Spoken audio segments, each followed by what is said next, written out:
Welcome to Fear Coded, a podcast where we talk about media from the horror genre and take a queer reading of a single book, video game, film, podcast, or TV show to explore just how queer horror can be.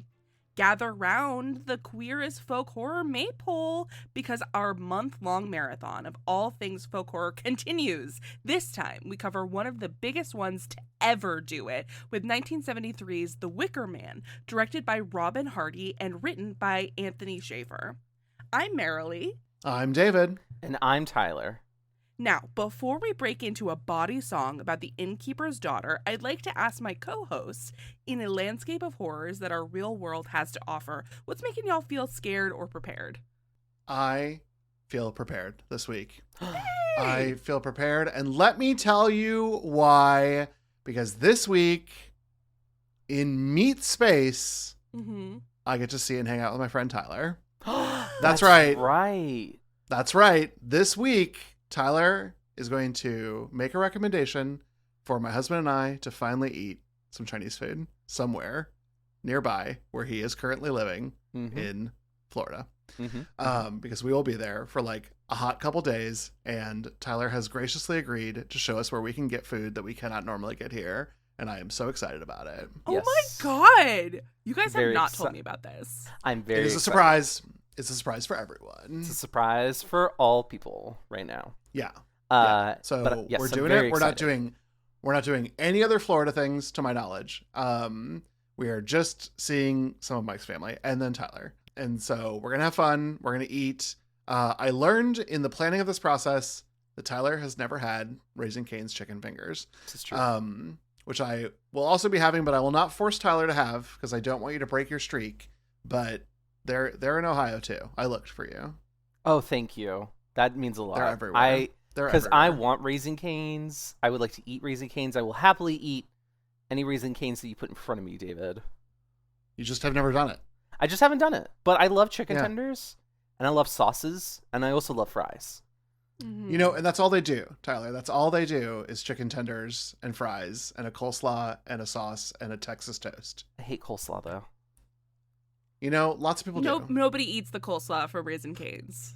Disagree. I love the coleslaw from Raising Cane's. I would substitute out the fries for more coleslaw. I would never give up the bread. That's insanity. Oh yeah, no, you need the bread. It's weird. I didn't know that Raising Cane's was in Florida. I only had it for the first time in Texas. Yeah. I think it's a more recent thing because they did not used to have a Raising Cane's down here. We have a place called Huey Magoo's, which is what I usually eat. Well, that's just fun to say. It's fun to say. And they make good chicken. That's like when I discovered that like Captain D's or whatever it is, like Captain D's nuts. Captain like whatever it is. And it's like a Long John Silver's that's like more common in parts of the world that I didn't grow up in. Captain D's, Captain something. But it's just Long John Silver's. It's like Checkers and Rallies. Oh, I love Checkers. Checkers is the best. Checkers I also is like so Checkers. good. Yeah. Checkers is so good. When I was a small child, we used to have a Checkers, and then they got rid of it in my hometown and replaced it with something called Juicy Lucy's.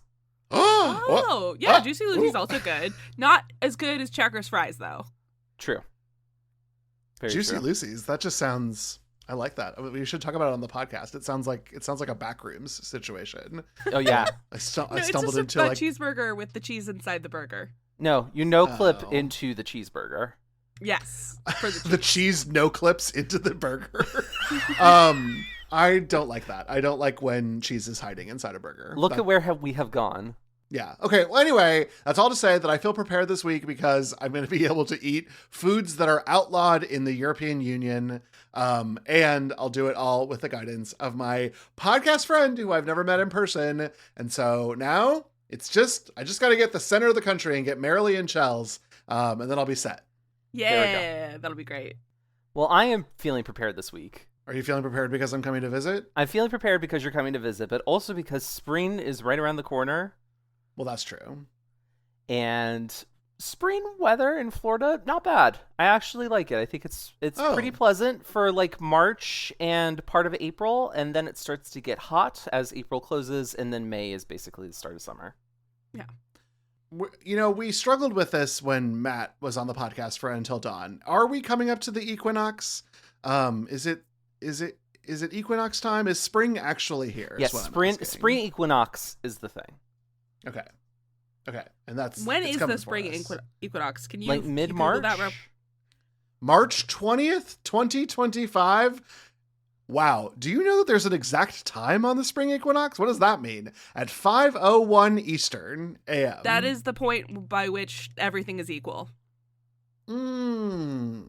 Wow. It's weird for me that it has a time, but I guess it has to have a time, I suppose. That freaks me out a little bit. Being David, a time is weird. Last week I said that my fear was time. Yeah. Well, that's true. Yeah. Wow. True. You can't get away from it. You just can't. You can't escape It's everywhere. You have it on you right now. David, it's there. It's no, wow. Spiked my audio right there. Also, I need people to know that I did a whole bit where I looked at my shoulder and exclaimed as if it was a spider, and that was wholly unnecessary for an audio podcast, but it was very funny to me though, so I appreciate it. It was necessary for us, the two other people in this room. Yeah. So you're scared of time, and yet here time has given you spring, where the day and night are equal. Is that what this is? Yes. God, I'm so bad at this. Yes, shit. because solstice is either the longest night or the longest day or the shortest day. That's right. Yeah. God, we just went through this with fucking Midsummer, and I forgot it all again. I just can't keep these terms in my head. It's the folk horror. The folk horror is attacking us now. We're all victims of it. The folk horrors persist, but so must we. Well, then I'm glad that you're prepared for spring. I'm glad that there is different weather on the horizon, and that is a weather that jives for you. And that maybe a delightful spring breeze can take your mind off of the imminent packing that will continue to be happening in your life. Yeah. Now I just reminded of all the packing. Yeah, but then I'm going to be there to interrupt your packing, which probably will make you be more stressed when I leave. Nonsense. Having David around is instantly going to make me feel better. We will not help you. Mike will help you throw things away. My husband will help you throw things away, but I will not. I will be unhelpful. I'll just ask questions. You and Marshall could sit together being unhelpful. Okay, great. That. Wow. Marilee, what about you? We have a prepared and a prepared. No, it's a combo breaker. Sorry, guys. That was the sound of the combo going down to 0. Yeah. If you didn't know. So here's the deal. This podcast is going to be released on March 17th, which happy St. Patrick's Day, everybody. Woo! Oh yes, happy St. Patrick's that's Day. Right. Wow. We're talking about folk horror in the world. We're doing all this stuff of the Isles, and yet we couldn't just take a little boat over to Ireland and celebrate the banishment of snakes, maybe? Yeah. Oh, that's actually referring to the banishment of pagans, which would be the exact opposite of the folk horror we're trying to go for. Oh, that's right. Okay, so never mind. Ignore all that. David, cut that out. David, keep it in. Keep it it's in. Funny. It's for the content. Yeah. But the deal is that on the 17th, I'm going to be very stressed and feeling all of the things. So I have to be that I'm scared here. Because last weekend on the 14th through the 16th, I will have just been doing a bachelorette weekend. Oh, that's right. This weekend is my sister's wedding. So I'm going to be so fucking stressed trying to make sure that everything goes right. So I simply must be scared. I'm afraid. Marilee, almost always these stresses come down to pies. Do you have pie responsibilities at this wedding? No. It's a fully catered thing. Thank goodness. That's not even Annabelle, my sister, was not planning on having dessert at all in the first iteration of things. It ended up for cake, instead of doing a cake cutting thing, she wanted to have a giant stack of cheeses. Which is so cute and very, very, very my sister, but it's they're having a cake anyway. It comes with the menu. It's a whole thing. I'm doing nothing except I'm a bridesmaid, so I will be doing lots of other things. And also my sister's getting married, you guys. I love that. Listen, I don't want to throw a wrench in this whole thing, but now that I know that your sister was going to do a giant cheese thing to cut, I say, Annabelle, marry me. Don't marry the slug that you're thinking about marrying. He won't appreciate you as much as I appreciate you. Listen, you do live in Europe, so that is a thing. This is where cheese came from. Probably not. That's but probably David, not true. you are also currently married. Yeah, we can deal with that. We can deal with that when Tyler, find me a good courthouse.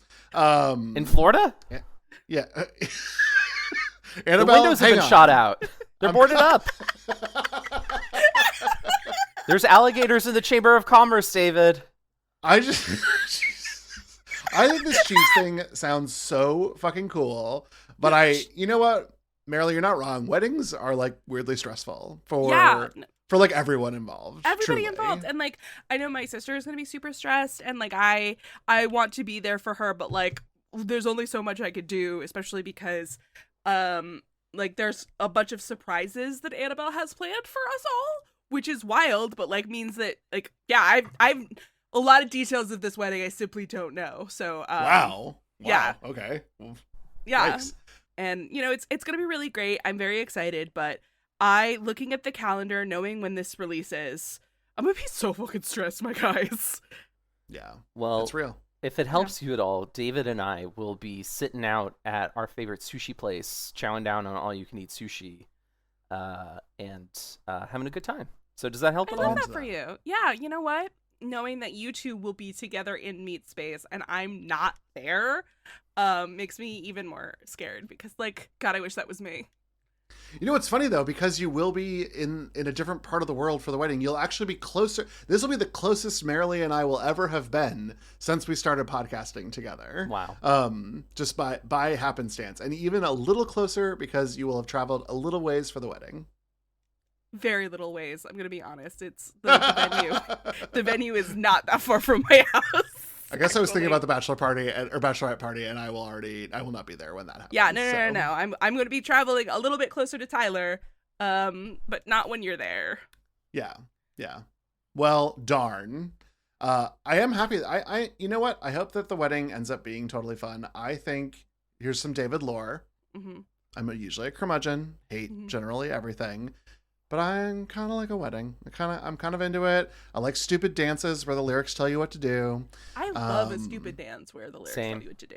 Love a stupid dance. Yeah. Period. I really am looking forward to this. I think it's going to be great. My sister and her fiance are so happy together, and I can't wait for them to like live the rest of their lives together. I'm just a real fucking sap about it, and I can't wait. Well, don't be a sap about today's topic. That is honestly the best that I could do. Really need to work on these. Today, we are talking about 1973's The Wicker Man. Just to clarify for everyone at home, this is not the Nicolas Cage version. More on that in a second. This film is about a police officer, Sergeant Neil Howie, who has been summoned to an island off the coast of Scotland called Summerisle. Yeah. Summerisle. Howie is in search of a young girl named Rowan, but the inhabitants of Summerisle are unhelpful in his search, much to Howie's frustration. Even worse for Howie, the inhabitants all engage in pagan practices, worshipping Celtic gods in ways that offend the devoutly Christian Howie. As the film progresses, Howie discovers how deep the inhabitants' beliefs go. After a flurry of revelations, Howie is forced to become the villagers' sacrifice. Howie burns inside a huge wooden effigy of a man, the titular Wicker Man, as the inhabitants of Summerisle sing a cheery folk song. The Wicker Man was a critical success, but suffered from studio meddling. Multiple versions of the film exist or existed at one time, as original copies of the film were lost. Allegedly, these copies were buried under cement under the M4 motorway in Surrey, England. However, The Wicker Man is still a widely celebrated film and is often considered among the greatest films to ever come out of Britain. It's also surprisingly musical, as we see a lot in folk horror. Like, there's been an unexpected song in everything that we've covered so far. That's true. Yeah, but we quite really a lot have of been unexpected singing. songs. Yeah. Right? In many instances throughout the movie, characters break into folk songs or songs with pagan themes, creating a very surreal environment that clashes against Howie's rigid fundamentalism and attitude. What is everyone's relationship with the Wicker Man? Okay, big surprise. This was brand new to me. I did have a lot of fun with it, so I am excited for today's conversation. But I do want to note that when we were discussing covering it on the podcast, both of you were very adamant that we were not covering the Nicolas Cage version. And I was like, okay, they're just podcasters who want to make sure that I, David, who am stupid, am doing the right thing. But no, every single person that I have told that I watched this was immediately like, not the Nicolas Cage version. To the degree that I was having like an offhand conversation with friend of Glitterjaw, Hamish Steele. And I was like, oh yeah, I'm just watching The Wicker Man. And he goes, well, I don't want to interrupt you unless you're watching the Cage version, which is terrible. And I was like, everyone calm down. And that, I will tell both of you, it makes me want to watch the Nick Cage version. I want to watch this because it has like a 3% on Rotten Tomatoes. Everyone seems to think that it's the worst thing that's ever made. All I know is it's where the bees meme comes from. Not the bees. The bees. David. Not the Oprah bees meme. That's a different one. But no, not the bees. David, I know where you're going with this. I know you want to see this movie, but will you be assuaged somewhat in a very Arthur Tillett fashion? I insist on doing this. Yeah, Tillett me up. The bees are a deleted scene. Well, the theatrical release that you might end up watching does not have the bee scene in it. Well, I don't know what to say to that, except that by all laws of aviation, there is no way that a bee should be able to fly. Its wings are too small to get its fat little body off the ground. The bee, of course, flies anyway, because bees don't care what humans think is impossible.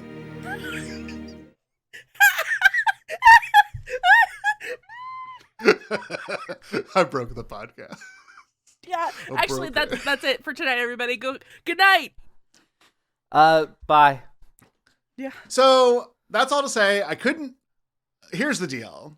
I am into watching something that is bad just to like have it in my cultural frame of the world, but I am not willing to rent a movie for $8 that has a 3% on Rotten Tomatoes. That is a bridge too far. It is streaming nowhere. So it is so bad that some executive won't even pay for it to be bundled into a bunch of other bad things to pay for being on like Paramount Plus or something. So that's all to say. I haven't seen anything from this franchise, these two films with the name of The Wicker Man, one of which was very good, one of which is very bad, but I am now delighted to have seen this one and am very excited to talk to both of you about it. Yay! Marilee, what is your experience with The Wicker Man, 1973? Well, I saw the original on like TV, on like cable. I feel like the Sci-Fi Channel, but maybe that's not right. I watch a lot of things on the Sci-Fi Channel, so I'm just assuming. But I saw it on TV around the time the Cage version was released in theaters. See, it renewed the discord. That's got to be worth like 1 percentage point on Rotten Tomatoes. Yeah. Like, so there's two more.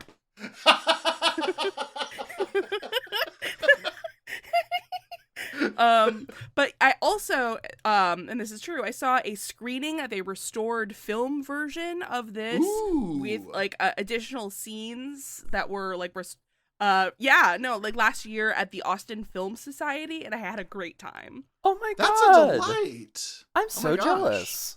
Yeah, this was like a few months before the podcast started, so like I just was like, yeah, sure, they're showing it. Sounds like a good time, and I had a great time. That's so That's cool. Delightful. Yeah. Oh my gosh.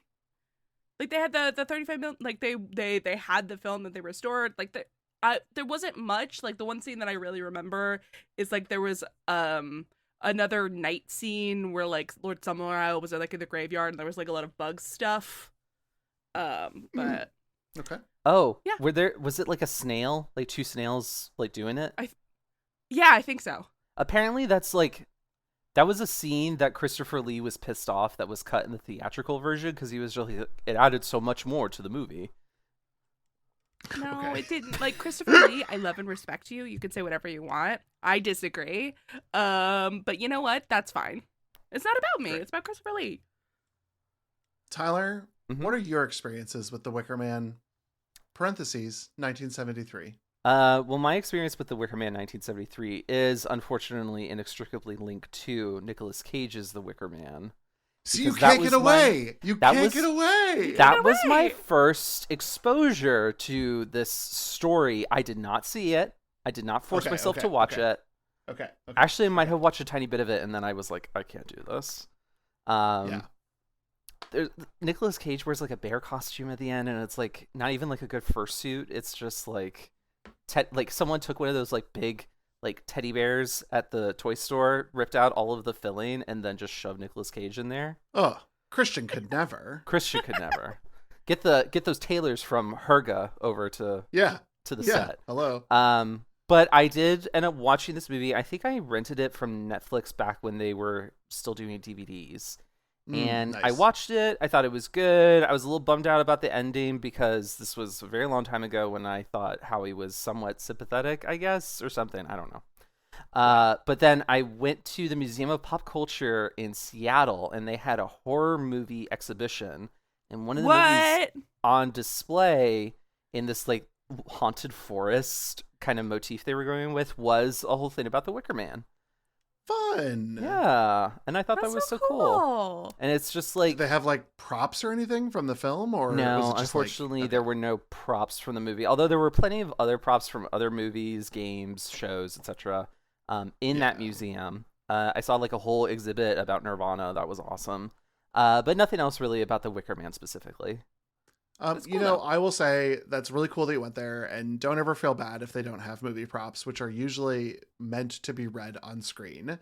And there are things that like people get really excited to see and then are disappointed in. And probably the greatest version of this is that you can go to the Smithsonian and see Dorothy's red slippers from The Wizard of Oz, and they are disappointing to see in person because they're like not on the film. They're like just regular shoes with like sequins on them.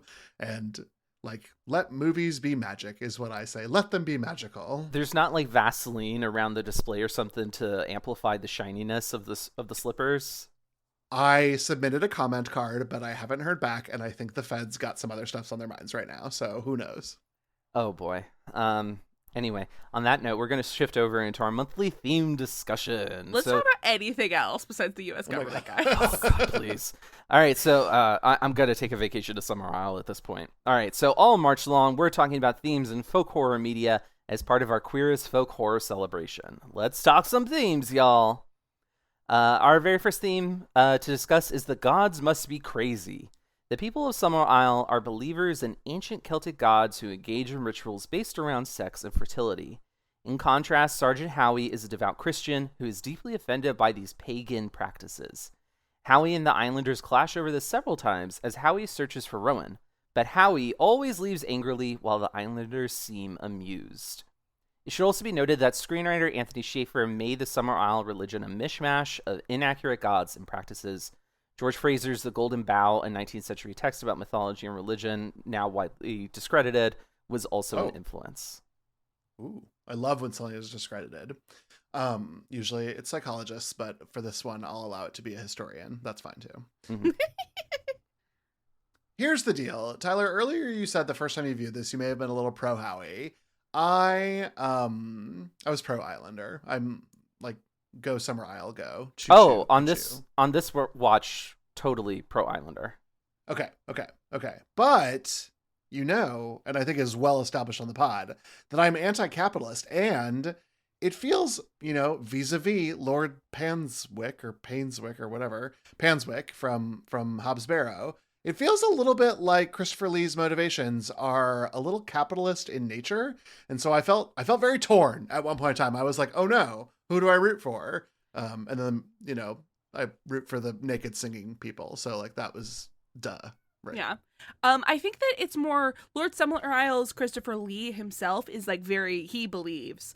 But it's more his grandfather who was a capitalist who went there specifically for like, I am going to grow things using my own stuff. And because I'm rich and this is pretty far away from everybody, nobody can stop me. And he was the one who induced like the people who lived there to like, he restored their ancient beliefs in order to control the population. So he was the capitalist who was bad. Lord Summerisle's not great either, but he is at least, it seems, devout in his belief. All right, I buy that. Yeah, but that doesn't keep him from not being a capitalist. And like this is like a lot of fun harvest sacrifice people stuff. Like they want their crops to grow so they can make money and whatever. And so like there is a for real capitalist undercurrent. I think it's important to remember that it was his grandfather who, like, deliberately Lord Summerisle talks about. He's like, he talked about like bringing back these beliefs as a way to get people on board with his Victorian science genetically modified cultivars. I know the old Lord Summerisle was engaging in genetically modified crops. So yeah, he's like the Monsanto of Scotland. That's exactly it. That's what they should call him. The Monsanto of Scotland. On Summerisle in 2025, it's like, oh yes, Lord Summerisle, the Monsanto of our people. Well, I mean, if it was a real modern allegory, the genes would be patented, and if somebody other than him was growing that cultivar, they would sue them into the ground and take all of their shit. So not exactly one-to-one, but fair. Yeah. And I do love a good pair of jeans. I've heard that about you. Yep. So the second theme to keep in mind is beware the wrath of townies. The Summerisle Islanders are a fun group. They sing, they dance, and they seem pretty happy with their lives. They worship ancient gods long since forgotten to modernity. They even drove out the Christian ministry. Howie is having none of it. He is obnoxious and rude right to the Islanders' faces, who all react with false smiles and laughter. Howie is the fool, the modernist whose popular god doesn't live on Summerisle anymore. I think I'm super over Howie. I'm over really like Christian bullies like him. I know Howie was a huge homophobe, so I'm glad he went up in flames. Yeah. I just wrote Howie eat my butt because I don't like him. He sucks. I love and treasure you guys. Like, I understand he's a seriously grumpy man and all, but like I do get that he is there on a serious mission, because like he's there because there is a child who is missing, and he like wants to discover what happened to this child, and like I understand that's like extremely good guy motivation, and I feel like at the time where this was released, nobody watching would have the hangups that all of us have, which is like, man, we know exactly how harmful those beliefs are, and like, fuck that guy. And it's like a queer podcast. We all know exactly probably how he would think about how we live and express our lives, which is no fucking good. We do not relate, but like, I get, like, I don't like him, but I sympathize with what he's going through, which is, hey, I got a report of a missing kid. Why the fuck is everybody being so weird about where this kid is? I get why that's frustrating. The rest of it is like, eat my entire ass. Yeah. My problem, I think, my trouble with Howie was that he's just, even though his, like, on paper, his mission is virtuous, he's just sort of colonial in the way that he approaches the people of Summerisle, to a way that like he's shitty to the barkeeper or innkeeper. He's shitty about the food that he's eating. He's just kind of an unpleasant dude. And then, I mean, I don't want to get too far ahead of ourselves, but it's truly and honestly like him being this like pent up sexual but like virgin force that I know is an important part of his character and is important to deliver on for the plot. But he's just like so fucking, what a loser. Just in his head about so much of this. He's the fool. He is the fool. But like, I can't even fix him. That's the thing, is I look at Howie and I'm like, I can't even fix you. And I've fixed some motherfuckers on this podcast, and I just can't even go there with Howie. It's a no from start to finish. Yeah. Yeah. He fixes things. He fixes the harvest for the Summerisle Islanders. Maybe. We'll talk about it. We'll talk about it.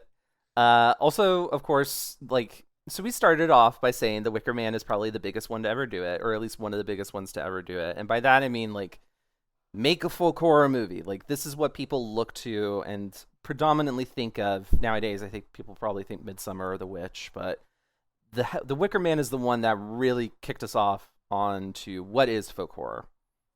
And so when we kind of think about things like Midsummer, like, I don't know about y'all, but I could totally see like the Harga vibes for these people. Like Howie is totally underestimating the Islanders, just like the grad students in Midsummer do with the Harga. They're trying to assert beliefs onto these people. The people are kind of like almost treating the protagonists as like, oh, that's cute, kind of attitudes. And I think that's like cool. I guess I don't really have another word to say it. It's just like I like that they do that because these are very unsympathetic protagonists. Agreed, though I do think even though there were some machinations of the Hurga that brought the grad students into their domain for sacrifice, this feels so much more, I'm struggling with the word, almost like mechanized. It just seems like we're like doing a skit for Howie to trick him into all of this. And it didn't feel as much that with Midsummer, even though it was pretty well orchestrated. Yeah, like they clearly, like they had a grave, they planted a tree like 6 months ago, specifically with the intention that it be like dug up. I don't know how the rabbit was still fresh in there, but like maybe it's a refrigerated coffin. I don't know.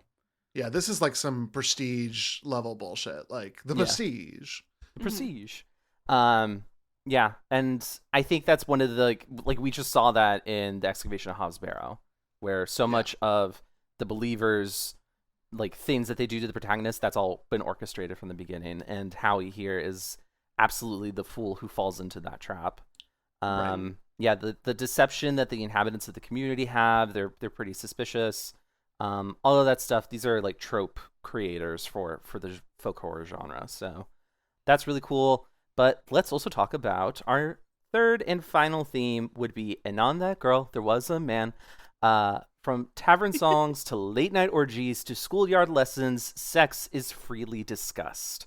Howie is offended again, believing that children need to be taught good Christian facts and not about sex. Howie, a virgin, adamantly refuses the temptations of the villagers, including on his first night there, where the innkeeper's daughter Willow attempts to magically, maybe, and musically, at the very least, seduce him. If we apply queer theory to this theme, then we can certainly call the community of Summerisle queer. They balk at modern and Christian ideology and even flaunt the law. They are totally their own creation, but find something progressive in the beliefs of the past. Yeah. I think also at the base of this is the idea of like naturalism. And I think that for what we get to see in this film of Summerisle, the naturalism is so tied with procreation, and procreation does require like gametes and other shit whose words I had to learn in college. But like you gotta put some sperm near an egg and make a baby. And that's like not inherently queer. And yet the way that they're living and acting their lives is so, especially with Howie as like our POV, seen as different and against the grain, that I do agree with your sort of thesis here that like Summerisle residents are queer, or like a queer family identifier, even though we don't see like men with men, women with women, or any sort of gender fluidity in the space. In fact, most of the rituals seem to be pretty gendered. But like still feels queer to me, at least. Mm-hmm. I mean, like, that's the whole thing, is like heteronormative, like family structure. The nuclear family has to be like man, wife, 2 kids, and a dog. Right. And we have none of that here. Like, we don't really see that. Like the everyone's having sex. Sex is really talked about. It's talked about in the context of religion, and ritual practice, as opposed to like just fuck for the sake of it. Yeah. It's something that they respect. I feel like I kind of touched on this when we covered Midsummer. I feel like I would, as a queer person, be safer going to Summerisle over Hurga, just because Hurga seemed a lot more like rigid in like, this is what you must do kind of behavior, whereas Summerisle is like very like post 60s, like hippy dippy new age kind of vibes. And I think that their idea would be do what thou wilt, as long as it doesn't hurt other people. And I think unless it hurts a very specific people in a very specific way. True. But yeah, no, I think I like the people of Summerisle. I think Howie is a perfect sacrifice. And yeah. Well, but we have some questions we like to ask every time we consider a piece of media for this podcast. The first of which is this horror? Would we consider The Wicker Man as a piece of horror within the genre? Were either of you scared during this film? I mean, I don't think I was scared, but I do think it's like such a classic piece of horror media. Like if you went into a video store in a Blockbuster of yore, like this would be in the horror section, probably like higher Sure. up where kids can't reach it because there's a lot of nudity in it. But like this is if this isn't horror, I don't know what is. Yeah, I mean, like, the horror that comes with a man being put into a giant effigy of a man and then being set on fire, of course that's horrific. But I also think that because Howie is our point of view character, when he is confused or misled, or people don't speak truthfully to him, or just not straightforwardly, it causes anxiety in us, which could be considered horror. Especially when he like digs up the body and we expect to see Rowan, and instead it's a fucking hair that's like perfectly preserved. Like that's a frightening moment. Yeah, like it looks like it's fresh, and it simply can't be. So like, what's the deal? Plus the Hand of Glory, when we see the Hand of Glory. Yeah, when Howie is passed freaky. out. I mean that's horrific. I think this was scarier for me than Midsummer was. Like I truly, and I have to like credit that to camera work. I think that in particular, the sequence where they've got the swords crossed and they are like dancing with them, like that was horrifically shot, and did put me at edge and make me very tense, because I thought that like Howie was I was wishing Howie would get his head chopped off, but then the result happens, and there was that catharsis. And what you all have taught me is that like good horror also gives you catharsis. And so this delivering on that seemed to have the trademark of being squarely horror. I'll be honest, until you all introduced this, I didn't even know that this was like a standard of the horror genre. So it's not like a Friday the 13th. I can assume this is horror. So this one I really was thinking like, does this work? And to me, it did. I love that. Thank you so much for sharing. That really means a lot to me.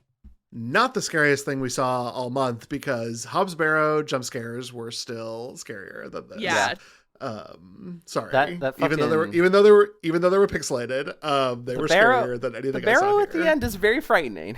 It's very frightening. That's true. 2/3 of Hobbs Barrow, this is scarier than that. 1/3 of Hobbs Barrow, scariest thing I've seen all year. Well, the year is young, and this is your first year of having a horror podcast the whole time. So we'll see. Like, but that's actually a really good thing to keep track of. What you think is the scariest thing you see? Yeah. That's your job. You got to keep track of that now, David. I'm working Here's on it. this It's gift up here. I've given to you. It's up here. Well, while we're discussing things that are gifts to have and hold and cherish, you know what? I cherish being queer. So let's talk about it. Let's talk about it. Do you think this movie is gay? We talked about it a bit, but like really, let's discuss this under the lens of queer theory. Yeah, I think that we've made a good argument for the people of Summerisle being able to be read as queer characters. I think that there is a like 70s foppishness to Christopher Lee that is a little queer, just in the like way that he moves through life, Lord Summerisle. Mm-hmm. I can say his name, I just can't look at the word, or I'll say the S. Just like broken inside. I don't know why this keeps happening. I think that like the nature of like teaching about sex so openly is a little queer. So I think that there's a lot of elements of story. I'm not sure that there was a lot that was like on the screen that was like queer about the way things were shot or anything like that. I'm prepared to declare the act of dancing around a maypole to be queer. Like I think that we should just take that and like that's have ours it be now. Ours. That's ours now. You're dancing around a giant phallus. Like that's pretty gay. Mm-hmm. That's our thing. We do it I was trying to think of like a P-Town. Is there a maypole in P-Town? Right into the podcast. Let us know. Yeah, we should put one on Fire Island too. Oh, we should. Maybe for Pride Month we'll make a fear-coated maypole. Yeah. Okay. I don't have any thoughts about that. I as I have already said, I think this movie is pretty queer. I think even though there's heterosexual moments, quite a lot of them in this movie, I think just the very act that they are so flippant towards the pre-constructed norms and rules of society. I think that inherently makes it queer. I don't think the people in the movie that we meet are all queer people, but certainly I think they live in a world that is very queer. Yeah. I'm excited to look at some of the beat by beats with you, Tyler, because I think you say that there are a lot of heterosexuals, and I'm interested to talk about those as we go. Okay. Well, let's get into it. Yeah. Well, then we start the film with some amazing establishing shots as Howie flies an amphibious plane over the coast of Scotland before eventually landing in the water beside the Summerisle docks.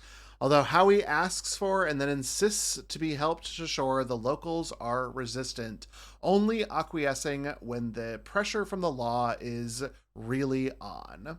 In fact, this becomes a theme as Howie speaks with various members of the island who all seem aloof about Howie's presence and the case of the missing Rowan. That sounded like a Nancy Drew situation. Howie and the case of the missing Rowan. I'm sorry, I peeked. Nope, that was amazing. We're keeping it all in. Even Rowan's mother, May, is unfamiliar with Rowan when Howie shows her the picture of the missing girl. The locals continue to offend Howie. They sing ribald songs about Willow, the innkeeper's daughter. They have sex in public. They refuse to take Howie's mission seriously, and all their food is canned. He's so incensed about this. You know what? You flew an airplane here. Maybe you eat whatever you can get. You should write your own baguette, Mr. Fancy Pants. But before going to bed, Howie notices something peculiar. While there are photos of the island's May Queen going back several years, the previous year's photo is missing. Not buying the excuse that it was broken, Howie retreats to his bedroom for the night, where nothing sexy will happen.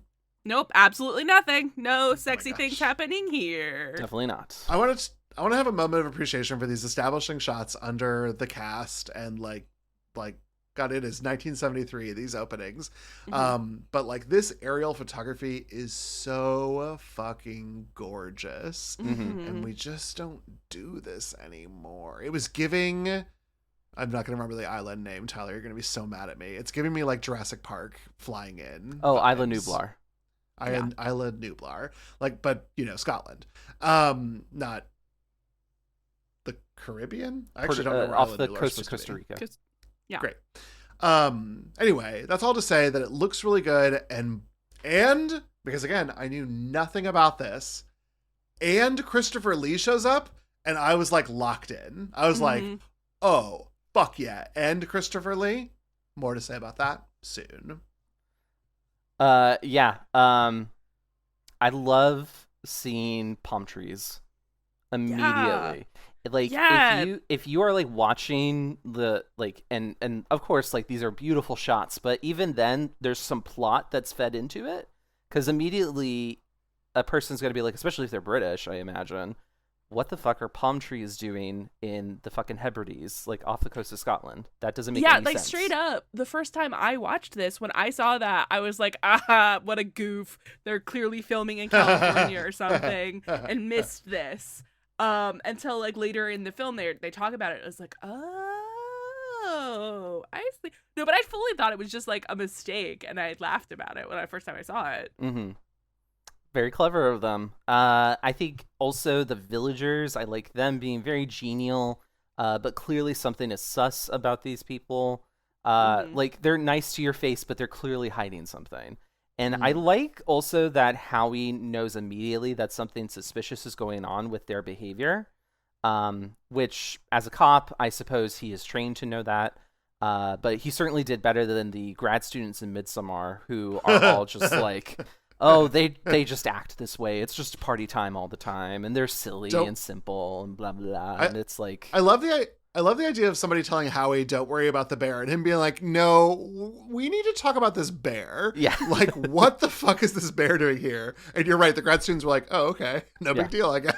Yeah. Well, I think the difference between the grad students and Howie here are the fact that, like, there are lots of differences, so whatever, but, like, the big thing here is that they had a trusted insider who told them, hey, it's all fine, and like gave them a reasonable excuse, not necessarily about the bear, but like everything else. Like there was somebody there assuring them, no, it's actually fine, but Howie came here alone with no one to trust, and so he's like way more vigilant about things.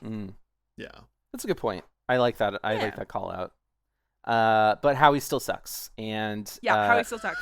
Him being so distracted by the violation of his principles, I think is also what is like a nail in his coffin. Yeah.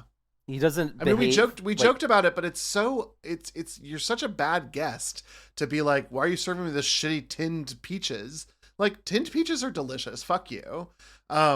Peaches come from a can. They were put there by a man in a factory downtown. Oh man! Wow, a Millions peaches of reference peaches. in 2025 on our fear-coded queer podcast. Here we are. But that's actually kind of cool that you call out the peaches in a can, though, because that is sort of foreshadowing for what happens later and later. Oh yeah, I did also like that it was plot important as well, but I also just think like, you eat what you eat, you little shit. Yeah. Such an asshole. Gosh, just an asshole. I will say, I actually made a note of it in our notes, but like when I was reading these a couple days ago and I saw that Tyler had put specifically, and their food was all canned, I like laughed out loud when I saw the writing, and I wanted everybody to know that I think Tyler's really funny and I appreciate him. Thank you, Marilee. But can I also say that I basically did what David did in our Excavation of Hobbs Barrow notes, in that I wrote this in that way because I knew David was going to read it and he was going to put the exact emphasis that I wanted him to put on it. And their food is all canned. And the food is all canned. I get a little Seinfeld when there's a list and there's a final thing. That is true. That's me. I know these things about you, David. Yeah. I treasure you both. I want to say, Tyler, you brought this up, but I like it percolated a thought that has now come to brew. In that, like, there is something, I don't know if it's sinister, if it's just kind of funny, but I love that these people are really, really nice and unhelpful. And it's like two weird things to put next to each other. It's like you've gone into a store and you're like, hey, can I buy, I don't know, a hot dog? And then just being like, oh my gosh, you're so beautiful. No. Like, but not even, I was so mean there at the end because I'm like broken, but like, oh, you're so beautiful. No, I don't even know what a hot dog is. What are you talking what's a about? hot dog? It's like, thank you for coming to our beautiful 7-Eleven. We do not have any hot dogs here, and there's like a big space and you're where like the hot looking dog at the machine is roller. supposed to be, and it's like you are making hot dogs, and I'm like, no, we don't do hot dogs here. No, there's no hot dogs. No hot dogs. So sorry, pet. You're beautiful though. But they're like so nice. They're so and it's that before we move on, it's kind of like a Minnesota song, nice, like a Midwestern. It is nice. a Minnesota nice. It is a Minnesota nice. It is a Minnesota nice. That is a great way of putting it. Mm-hmm. Although all these songs, I would love. the song. Oh, the songs. The songs. When they started playing, I opened up my group chat and I sent you both the picture of Patti LuPone saying, and it's a musical, from the press tour of Agatha All Along, because I was like, is this a fucking musical? Yeah, it's a folk horror, so that's actually a musical. Yeah. Surprise! Is this fucking play about us? Like, what the hell? The Wicker Man and Agatha All Along, perfect, like, watch one and then the other. Yeah. I do think that, like, the first song, like, the whatever and barley that you hear as, like, that's typical movie shit, right? Like, does, but then when they all start singing in the bar, that's your first hint of like, hey, wow, this is a different vibe that I was expecting. Especially because, like, they're all, like, we don't really know that much about Summerisle's, like, society. We don't know how sex positive they are. And so this guy just shows up and, like, wants a room, and then everybody in the bar starts singing about how sexy this man's daughter is in front of him and also his daughter. It's wild. Yeah, but that's the queerness of it, is that in Howie's society, in this sort of sex negative and, like, restrictive and Christian world, a man owns his daughter, and here they're celebrating her sexuality openly and giving her a lot of agency. And so this was like a very feminist, very queer opening, and I loved it. And I loved how pissed it made Howie. Yeah, it's like a real moment of culture shock, like that first big thing of like, oh, things are different here. And then immediately afterwards, Howie walks outside and sees group sex. Yeah. I would say that was like the biggest eye-opening moment for Sergeant Howie over here, is just like, oh, I can't stand these people inside that inn. They're just singing such horrible sexual songs. Ah! Ah! Oh my God, there was time on my shoulder again. Get out. Time is having sex on your shoulder. Oh my God, now it's double time. Well, speaking of sex, did we say that nothing sexy happens in Howie's room? Okay, that wasn't entirely true. So Howie says his prayers before bed. Previously, Howie mentioned to Willow and the innkeeper that he was engaged and saving his virginity for marriage. As Howie climbs into bed, Willow begins to rhythmically beat her hand against the wall in her room as a song plays in the tavern below. Willow seems to cast a spell, dancing sensuously in an attempt to seduce Howie. We see Howie suffer sweat bullets just running down his face, climbing against the wall, but he still resists Willow's temptation. God, just reach down there and knock one off, dude. I know that we're like, that's also that's like a venial sin, sinful. I think. Yeah, we're like 20 years away from something about Mary, but I know you know how to do it. Like, just go. He's a loser. Anyway, loser. Let me ask a quick clarifying question, because I watched this scene a few times for personal reasons. He can't see her though, right? Because she's like dancing towards the camera at one point in time, and I was like, can he see her? No. He's fully, like, I straight up am unsure of like how the geography works in this, because it seems like she's constantly like facing his room, no matter where she is in her own room. And like it seems like it starts with her knocking on the wall in between their rooms. That's what I got as well. Yeah, I got that. Yeah, but then when the two of them are like doing their wall touchy thing, he is like out against the hallway, and yet she is somehow also in her room supposed to be touching that. Like, somebody didn't clear the geography on this, but like, whatever, it's the 70s. I will forgive you. Mm-hmm. Yeah, I had the exact same experience as you did with that, Merrily, trying to geographize what's going on. Like, I was doing some math. I just need a floor plan. I just need a floor plan at the end. Like, is this so much to ask for? Like, apparently, we gotta take some percentage points away from this movie. They didn't give us a map or a layout. You know what? The Nick Cage version had a map. So, well, that's the second percentage point then, David. They got one more. In our month of watching like Elf, I'm gonna make Tyler watch the Nick Cage version of Wicker Man. That's gonna be your Elf. I think that's. I have to. It's funny because I think Elf will also be your Elf, but okay. Elf is my Elf. I have to continue reading. Okay, sorry to interrupt you. Keep going. She's dancing. She's sexy. Ooh, we're back in the mood. Okay. However, Howie suffers and then resists Willow's temptation. The next day, Howie visits the local school. A teacher sings a folk song about the cycle of life, including sex, as boys dance around a maypole. It's a very catchy song, unfortunately. Howie lets himself into the schoolhouse, just straight up walks in, where another teacher, Miss Rose, teaches the girls about their May Day celebration, including the phallic origins of the maypole. Phallic symbol, they all say.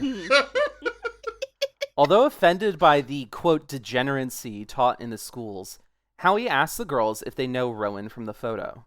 Although the girls deny knowing her, Howie finds evidence of Rowan in the school's register. Miss Rose explains the Islanders' belief in reincarnation, which means that to them, Rowan isn't dead. She simply doesn't exist in that state anymore.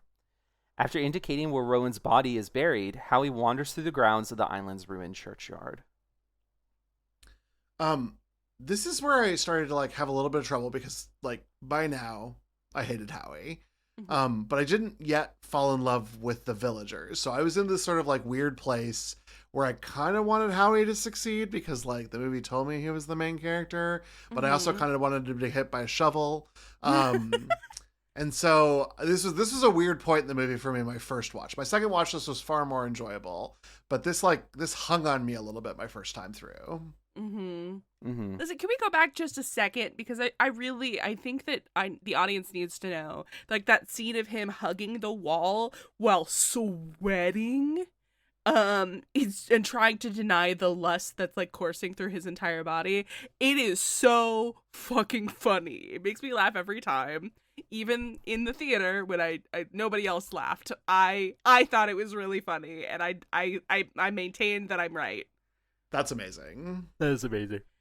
Nobody else laughed. It's like, that's camp, babe. It's camp. I mean, it's too much sweat for. Listen, I don't know if everyone who's listening has been horny, but like, you don't perspire that much. Even unnatural horniness doesn't make you perspire that much.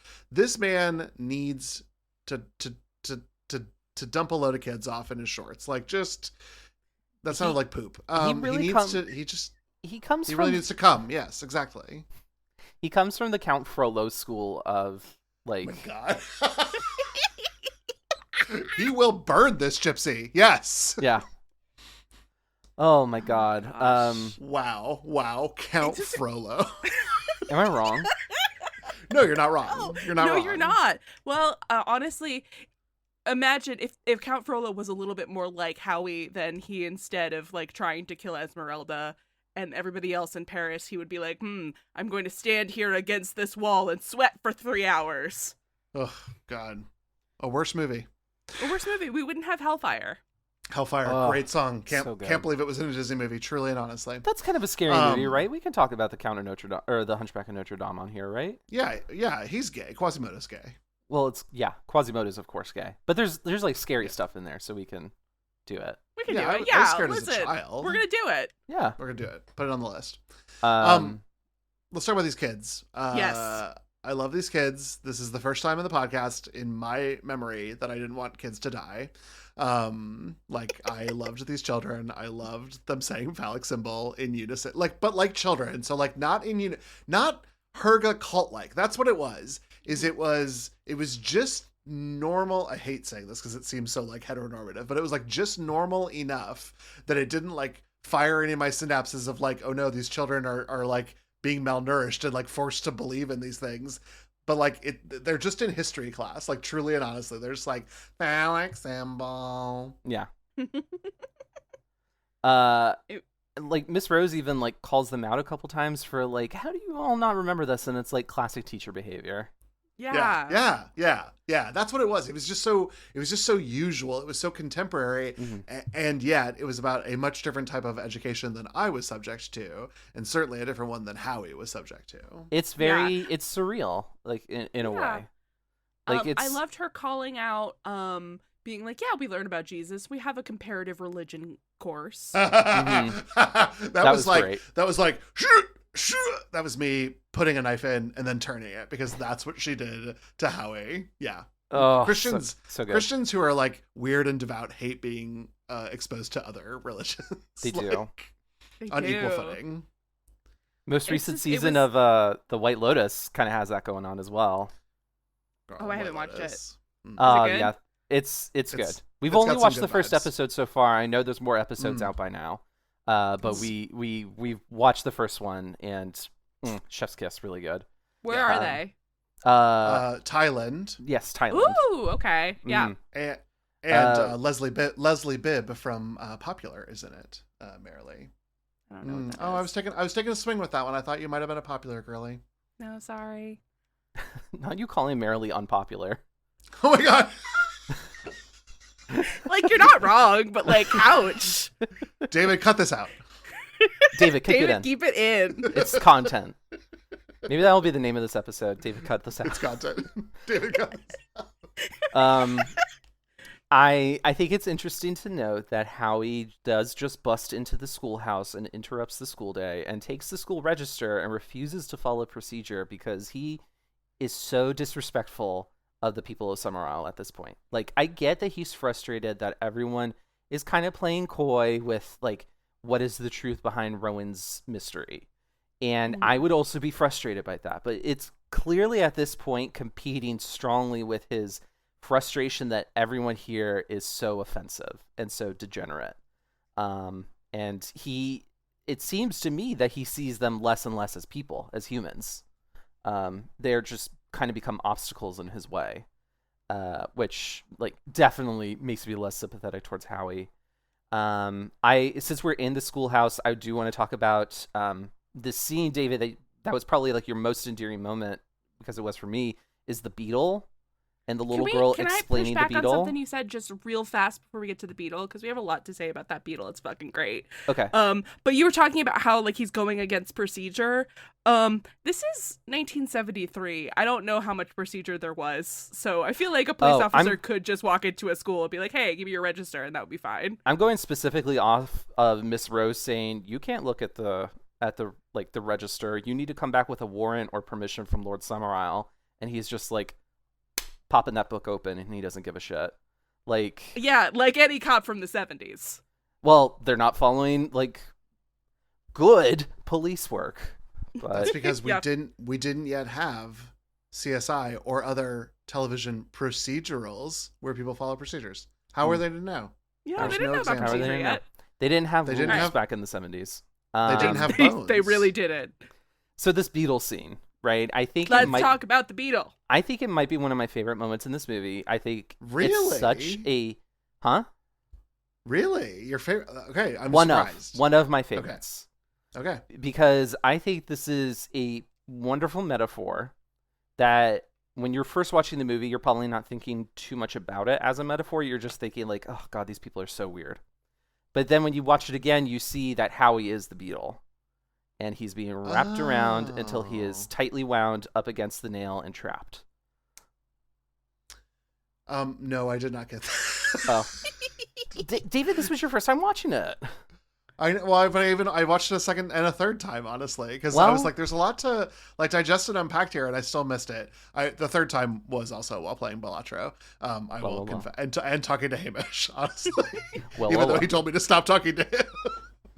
All makes sense now. But no, it's a great metaphor. That, David, is why it's one of my favorite scenes in the movie, is because it's just like it's a very elegant metaphor. The little girl who gives the speech explaining it, I think she does a good job of threading the needle between like kind of endearing and innocent, but also a little creepy.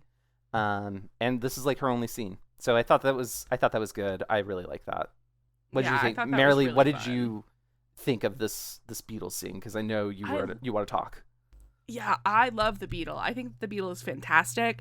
Like most of the scenes in the schoolhouse, I really, really love, because it's like showing all of the different it's like a microcosm of the film, because you have Howie, who is this investigator guy coming into this space where he is not wanted or like appreciated being, but he is there on his own personal mission to try and like discover facts, and like has to deal with this place and culture that he knows nothing about, and like dealing with this beliefs that he doesn't respect or understand. And like him, like even like his quick, sharp, like whose desk is that? Like the one empty desk in the middle of the room. And like all of this stuff going around that, and like the beetle and him being like, well, why are you doing this then? And like he doesn't have an answer because he doesn't understand anything that's happening. I just think that the whole scene rules. Mm-hmm. Totally agreed.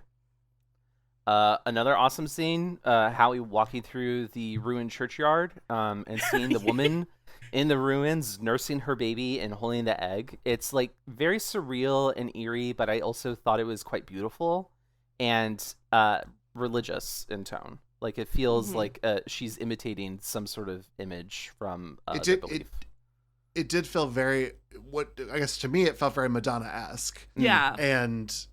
But then subverted by including another object of fertility and egg. Recognizing that fertility doesn't end with the birth of one child, which is sort of the criticism of Madonna iconology. And so that one really worked for me. I loved and that's a blink and you miss it situation. Like that is like, what, 2 seconds, maybe 3 seconds? Mm-hmm. And then she's just kind of hovering in the background as Howie makes a really shitty little cross to leave behind on the ruined altar. I can't with Howie. So annoying. Yeah, that whole thing is wild. I just rewatched the Beatles scene. It is possible that it was not in my version, because I don't remember seeing this, and I now see what you all are talking about. but like I did watch this movie, so 3 times. Like, I have no memory of it. I have no. Well, the third time we can. It was Belatro skip on that one. Hamish. Yeah. I was getting a multiplier from the Beatles, so that's what I was confused about.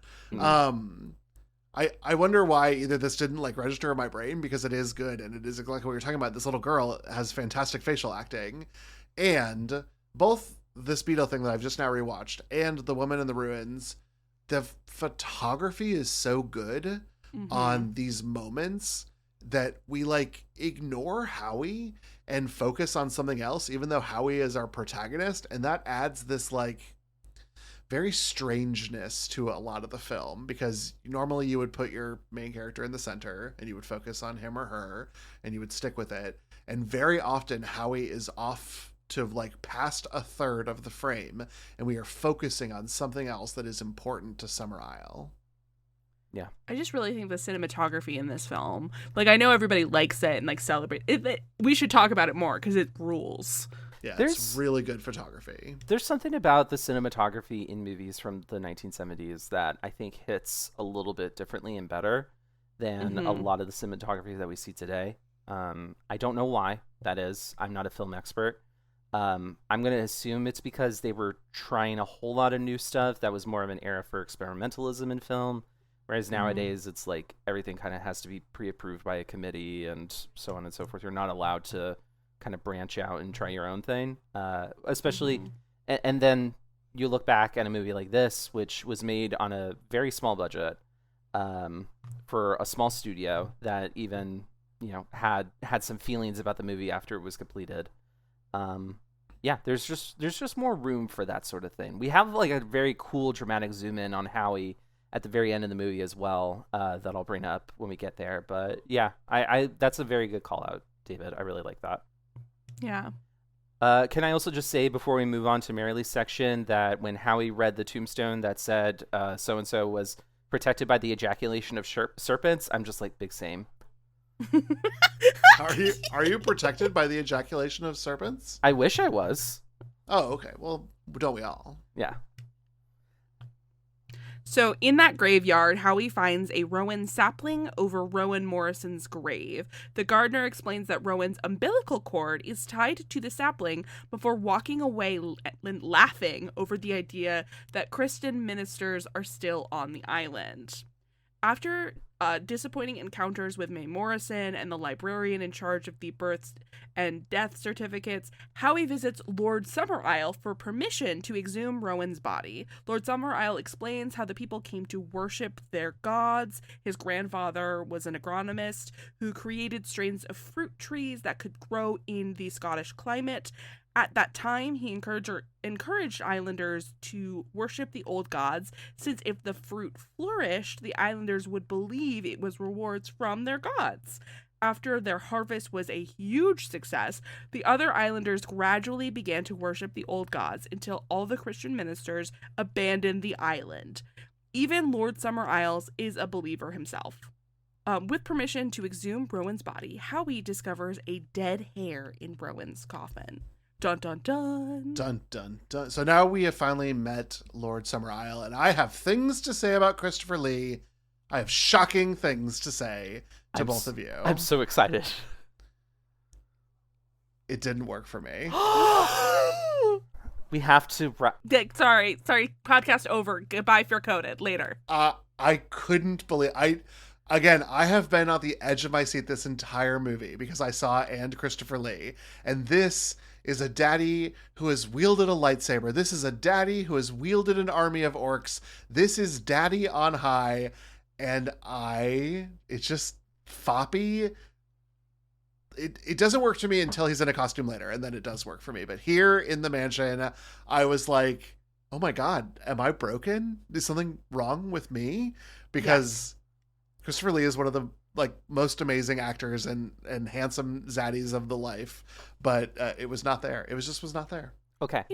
Listen, he's not a zaddy yet. He's a young man. I think he's That's in true. his 30s here. It was a real seeing Elliot Gould as a younger man and being like, oh my God, you were once young. How dare you? Yes.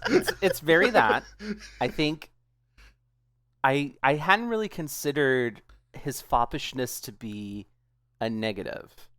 because he still seemed just like a charming Dracula-esque sort of like host, in a way that there is a maliciousness to him that is being covered up by too much charm. And therefore I really enjoyed his performance. I think his voice also goes a very long way.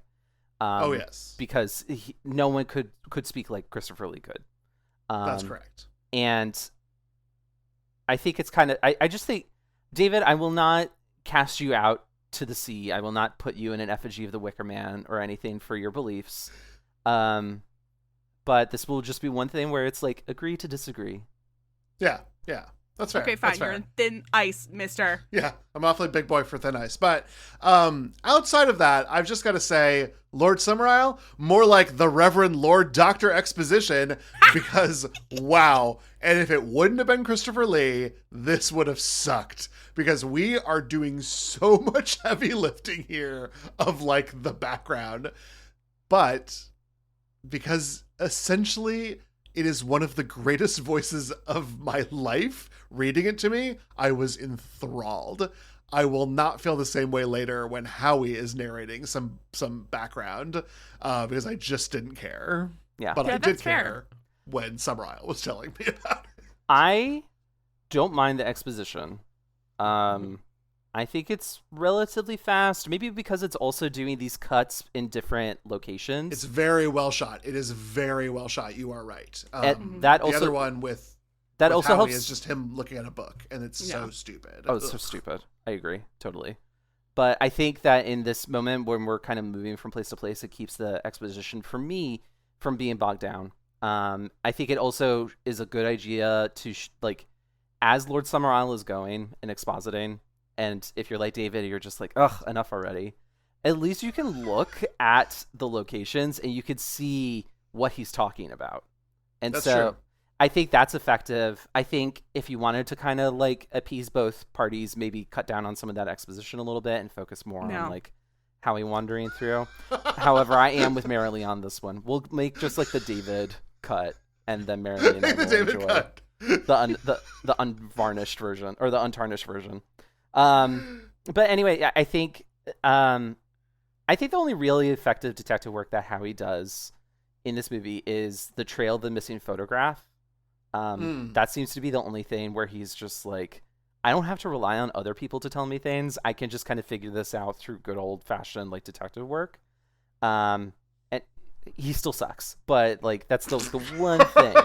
So like there's a nice moment before Howie goes to Lord Summerisle's house, where he goes to meet the chemist, who is this old man that was originally in the tavern. And it kind of like lays the groundwork for Howie's discovery of the missing photograph. That's my little shtick about Howie. I think Christopher Lee was a legend. I don't know how much I buy the actual exposition itself as like legit, not as like, and I'm not saying that as like Lord Summerisle is lying to Howie, but instead it's like, I don't know if this is like a very good explanation for why things are on the island. Like, why did his grandfather have to convince people to worship the old gods when he could have just said, like... He just did it for the bit. Is that what it was? I love that's the committing to a only bit. thing that makes sense to me, because you could have also just been like, yeah, Jesus said that my fruits are the best, so we should stay extra Christian. No, he's just like, actually, Nuada, who is not like at all like related to what they actually do in this movie, is the one who brought, your harvest to fruition, and also I helped. He just thought it would be neat, and he just happened to raise his son and then his like later grandson in the religion, so that's why they're believer. Like, he truly, like, even though Lord Summerisle knows that his grandfather, the agrarist, like had this cultivar, and like it was the Victorian era and nobody gave a shit. He bought a land and like bought an entire island and then just like set up his open air experiment here for fun. He just did it for the bit. It is very typical of Victorian, like, Englishmen to come to Scotland and just be like, all right, this land is mine. Yeah. And like I do think that like the Gulf Stream is another fun explanation of like how it was able to make things work, because like they have that warm water coming up, which is that's true. So like enough. It was perfectly cromulent of an explanation for me. It's very 70s. It's pulpy. Yeah. I'm obsessed with this bit explanation though, because I love the idea of Victoria and Lord Summerisle showing up and being like, oh yeah, it was the old gods, and then everyone believing it would be like, oh shit, I guess I got to keep doing this, because a bit can get exhausting sometimes, and I feel for you, now dead Lord of Summerisle. And now his descendants are all buying in on the religion. Yeah. They're committed. They're committed though. They know the truth, and they're still win going with it. I think that's so funny. That happens today. Yeah, well, listen, we're not talking about United States politics. We said no at the beginning. I'm sorry. Back to 1973.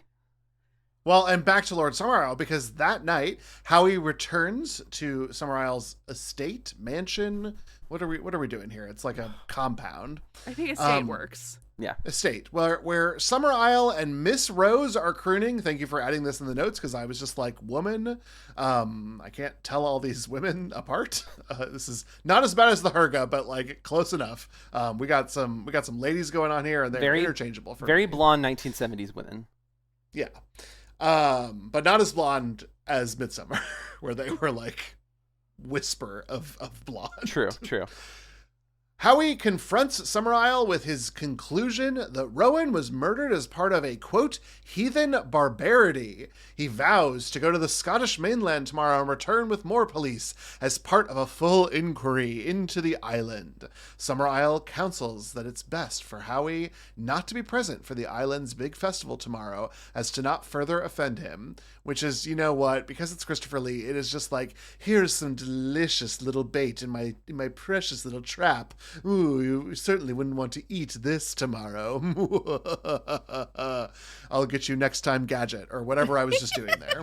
It's like Christopher Lee was brought back. Yeah. And present in this moment. His spirit entered and into you. The ghost of Ronald Reagan, who was also constantly hovering as a specter. Oh my God, Ronald Reagan! Shoulder. In the chemist's photo lab, which I assume Howie has also just broken ass into. Yep. It's the 70s. Nobody locks their doors.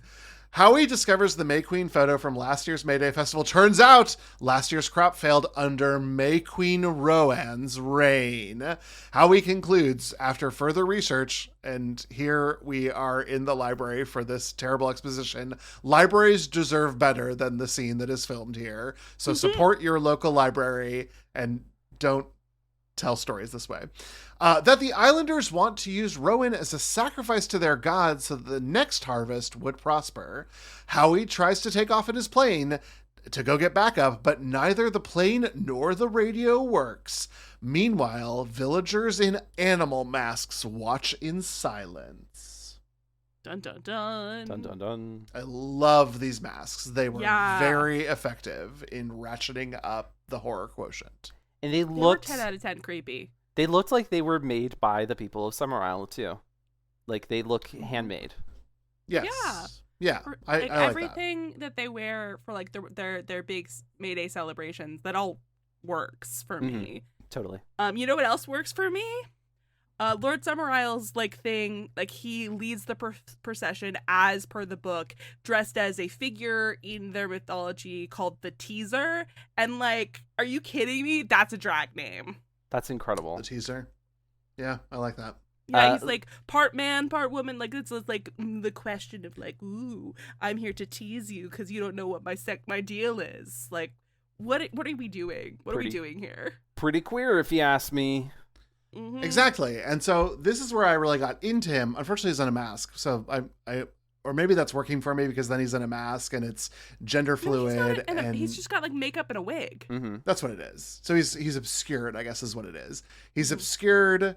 But all I'm getting is that perfect voice. But I'm also getting some gender fuckery. This is working for me. It didn't work for me before, which you think that it would have, because I had a whole Beatles thing when I was a kid where I was into like foppy boys. But here we are. Now I'm on board. Christopher Lee, come on the podcast. Marry me. That would be difficult. I would be very impressed if we managed to get Christopher Lee on the pod. Listen, Well. we can hold a seance. He's here in the space with us. You just proved it, David. Yeah. Marilee, no! Don't tease these people. Don't tease the teaser. Oh, goodness. I do want to say, though, on that note, that Lord Summerisle's outfit the night that Howie returns to the compound, manor, whatever, is everything. It's very, like, Highlander, like, vibes. Yes. And just... I genuinely don't remember. It was very sleek. Was it? I thought it was pajamas. No, that would have been, like, a formal outfit, I believe, to wear. Probably put it on for dinner, and it had like the kilt and everything, and it had like the ruffle on his shirt and all that stuff. I think like formal attire at that time period would have been like a throwback to like 1800s, 1700s, because that's like it was considered like the fashion, the uniform. So I don't know Scottish fashion history, unfortunately. But I do think that his outfit when he is, when he appears later, it's kind of giving like, what's her name? From The Shining, the mom on the stairwell. Shelley Duvall in The Shining kind of outfit. Okay. I could see it. I could see the vision. But, yeah, I really like... I like that we're getting into some gender fuckery here. This was something that I did not totally expect or remember, but I like that it's coming up. And yeah. So, returning to the village, Howie pursues a man in a horse costume, exactly like one he found in his research. He eventually discovers islanders, including Lord Summerisle, congregating in preparation for a big parade to end in a celebration of their gods. Howie then confronts Mae Morrison, demanding she tell him the truth, but Mae is unconcerned. Howie goes on a tear, investigating every house and even boat he can find to try and find Rowan Morrison. Eventually, he knocks out the innkeeper, stealing his fool or punch costume and infiltrating the parade. Howie is repeatedly mocked and even hit with sticks. Ugh, I wish that was me beating him with sticks. Finally, on a beautiful rocky beach, the sacrifice is brought out. It's Rowan. Howie frees Rowan from her capture, and they escape through a cave. When they exit on the other side, they're met by Lord Summerisle and the other islanders. Rowan runs back to them with a smile on her face. The whole thing was a deception. Gasp! I love Mae Morrison getting real with Howie and saying you will simply never understand the true nature of sacrifice. That is such a cutting thing to say to him because, A, of all, it's her taking the mask off. And it also is kind of a dig at him not being as much of a good Christian as he thinks he is. Because if you are as devout as Howie makes himself seem like he is, he should fully understand the true nature of sacrifice because of Jesus. For her to say that to him, I thought it was delicious. Great stuff. See, now I love that, but here's the thing. I see that line and I think, Mae Morrison, you don't know the true nature of sacrifice. Because to sacrifice is to give something up.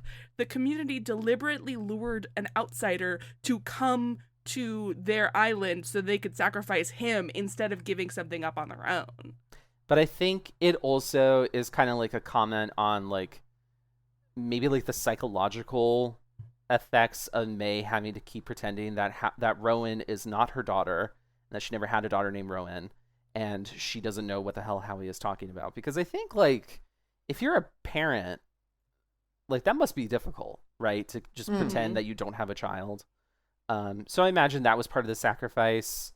I think that's also an interesting way to look at it, Marilee, that like it's not, she doesn't super know about sacrifice either because they're sacrificing Howie, but then maybe that also is her saying like, I know what sacrifice means because we have to sacrifice a human being to try and get I know what sacrifice is back. because we're gonna do it in like 30 minutes. Yeah. But,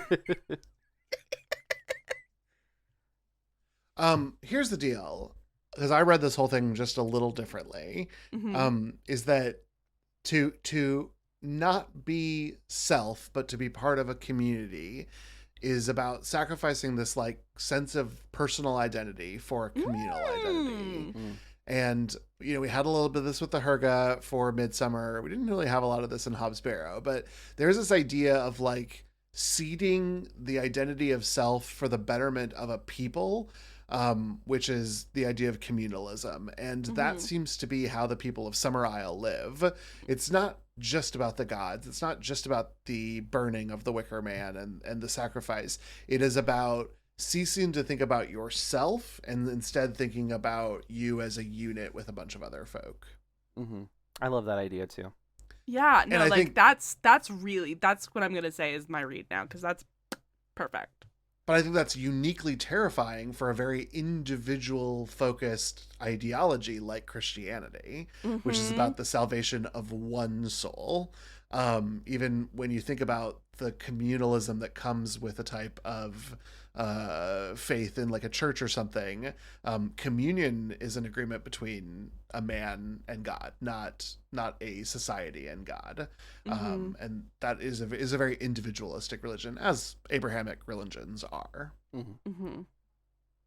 I love that. Thank you, David. You're so smart. I also think that Hand of Glory scene was effective. It kind of made me think, like, are the Innkeeper and Willow like secretly on Howie's side? Oh no, it's because it would be easier maybe to sacrifice Howie if he was unconscious. Or I don't know what else was going on there. It just seemed like I liked it, but also it feels like it's just kind of thrown in there to give Howie like another reason to be freaked out. I mean, it is really scary, and I like that they're using the Hand of Glory in like their traditional manner, which is like to have somebody who's asleep in the house stay asleep.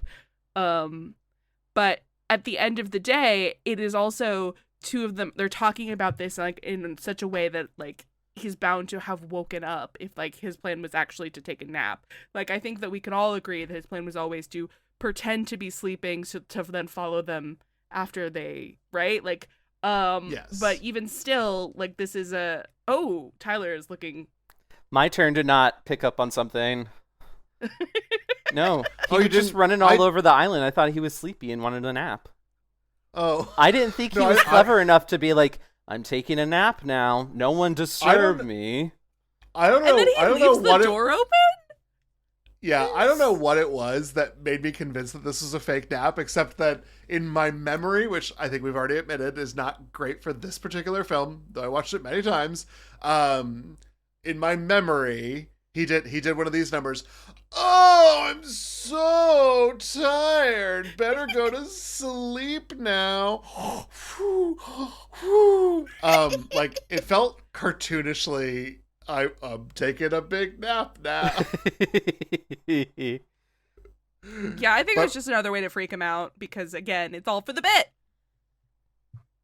I love that they freak him out for the bit. Yeah. Speaking of is there- things, Is there you're both referring to the Hand of Glory like it is a well-known concept outside of this film. I feel like I'm missing something here. I'm familiar with it in this film, but is there a broader? Yeah, so the Hand of Glory is an idea from, I think, English folklore, but it is like just one of those things that gets tossed around.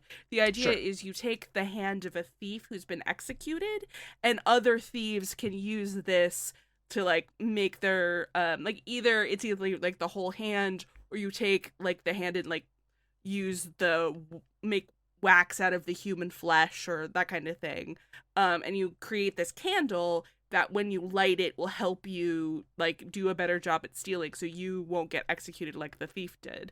So traditionally the story is that when you light the Hand of Glory, everybody in the house will like fall asleep and stay asleep until the hand is like burns itself out. But then like in more modern interpretations it's like, yeah, you could pass through walls when you light the Hand of Glory, and like you see it a lot and like it'll pop up and stuff. Yeah, Boy, power creep is a problem all over, If you go to the Wikipedia page about the Hand of Glory, you could see like a dried and pickled Hand of Glory. Well, we're Like a all real doing that actual right one? now. Yes.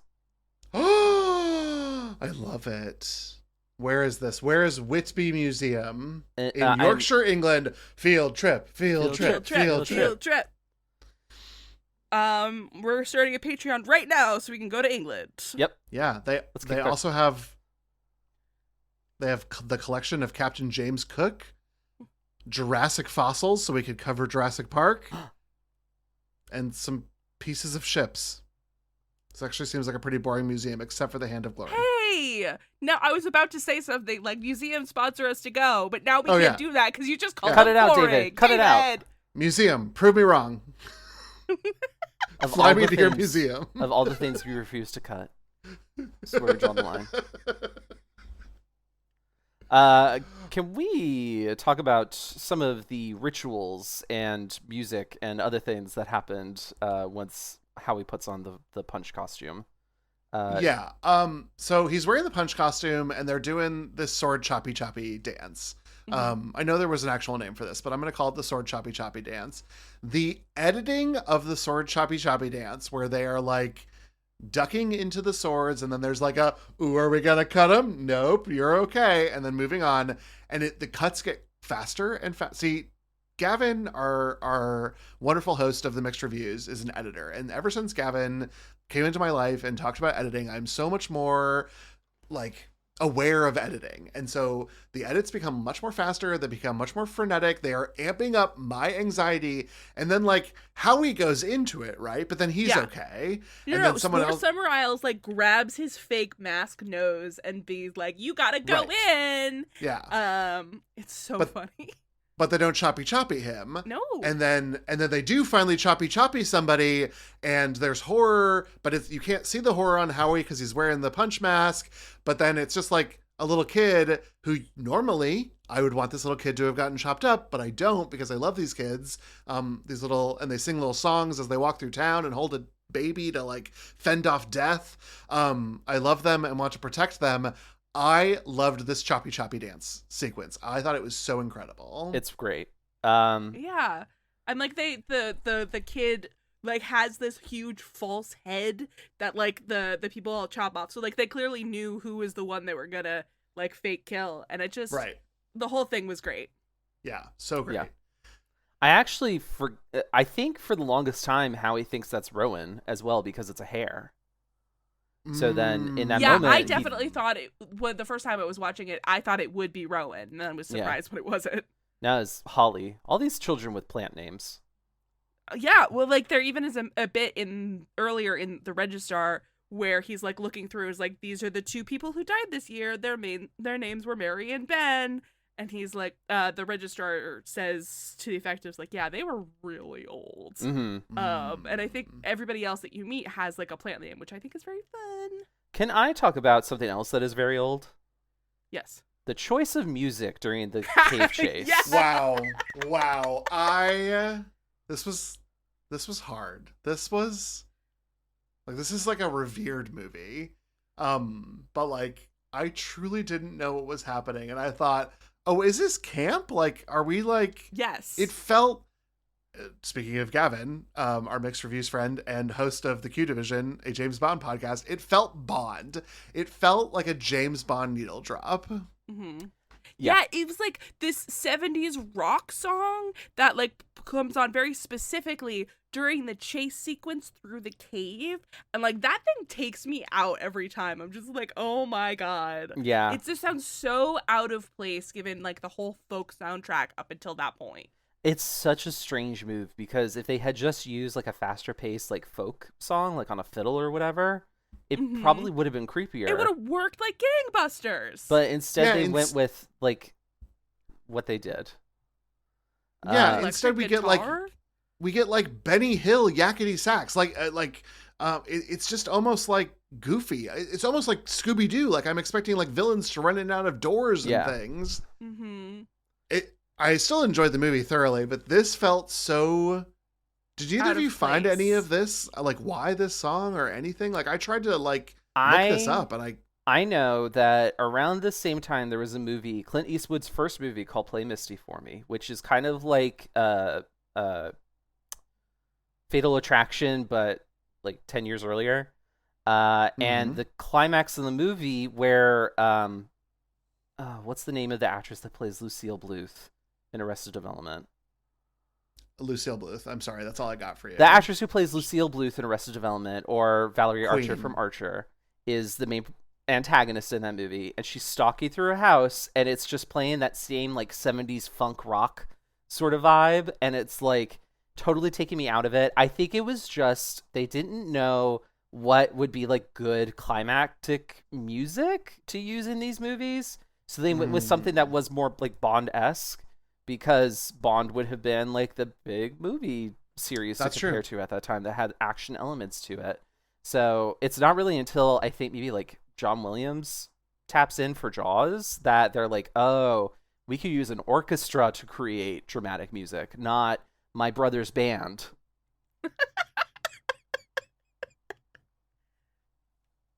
Oh my gosh. One last thing before we move to the next section.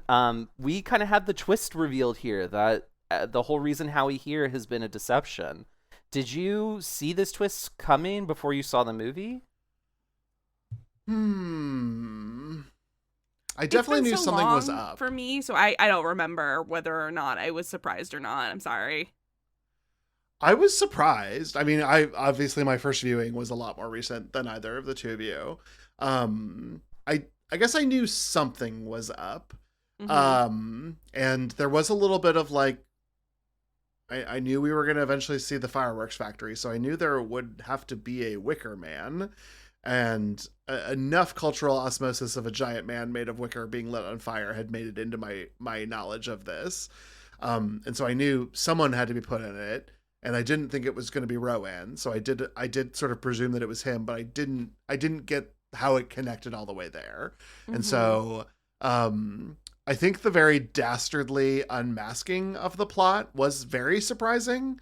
And I think Lee does a very good job spelling it all out, but, I would say I put myself as mildly surprised overall, like a 6 out of 10. I would say that was probably where I was too. When I first saw this movie, I knew like there's a Wicker Man and someone's going to be burned in there. I didn't know that, the person who was burned in there, like, dies. I thought there was supposed to be like rain or something that falls and saves them. But no, nothing like that. I think what the twist was for me was how totally controlled Howie was from the very moment that he arrived on the island. That everything that he did was all according to the plans of the Summer Islanders. Yeah.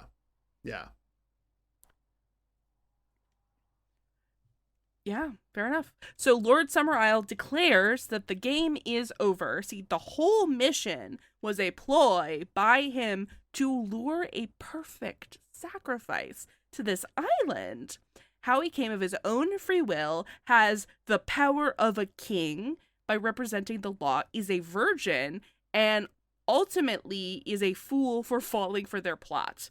Everything that has happened to Howie was controlled, and now Howie will be the true sacrifice to return a bountiful harvest to the island. Howie tries in vain to escape or convince the islanders to not sacrifice him. He professes his faith over and over, and even attempts to convince Lord Summerisle that he would be the next sacrifice when the strain of fruit fails. Howie is anointed as a king, and then led up to the Wicker Man, a massive effigy of a man made of wood. Howie is placed among animals that will join him in sacrifice. Howie curses the villagers and then cries out in prayer to God as the Wicker Man is lit. The inhabitants of Summerisle sing "Summer is Acumenin" as Howie burns to death. The Wicker Man collapses as sun sets over the island. And that is all she wrote. Wow. First and foremost, I love Howie's final gambit of being like, they'll come for you next. Because it's almost like a heel turn of Howie here at the end. Because he's really been getting beaten up by the Summerisle folks the whole time. And I love, and to me, it was a compelling and logical argument. Yeah. But it doesn't work on anyone on the island. So... But it was stunning work here at the end. This, I didn't love every part of this movie. I would watch this end sequence over and over again. Pretty much from the end of that wacky song through the credits of this film is perfect. Cinematography, fire, acting, fire, Wicker Man on fire. It's brilliant. I love that final gambit. I also love that Howie has a crisis of faith sort of moment when Summerisle is saying like Howie is saying like, I'm a Christian, so when I die I will be resurrected by the Lord and I will be at his side forever.